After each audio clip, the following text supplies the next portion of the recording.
কেটে গিয়েছে। এখন আমি দেখেন কি সুন্দর একটা ঘ্রাণ আসছে থেকে। আসলে ভিডিওটা আসলে ছোট ছোট বানানোর উদ্দেশ্য হচ্ছে একটাই, আমাদের ফেসবুকে এবং ইউটিউবে নিয়ে নেয়, কিন্তু ফেসবুকে ছোট ছোট লাইভ নেয়।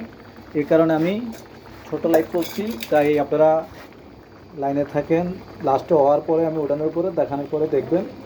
এই আমি একটু লাড়া দিচ্ছি, ঢাকনা তো উঠেছি, লাড়া দিইনি। তো এই দেখেন, এটা আসলে সাদা হওয়ার তরকারিটা মানিয়েছে, কাঁচামরিচের তরকারি তো একটু সাদা হয়েছে। আর মশলার তো এই কারণে, আর আমি জাল কম খাই বলে ফাঁকি মরিচটা কম দিয়েছি। ফাঁকি মরিচটা দিলে একটু লাল হয়, তখন একটু ইয়ে হয়।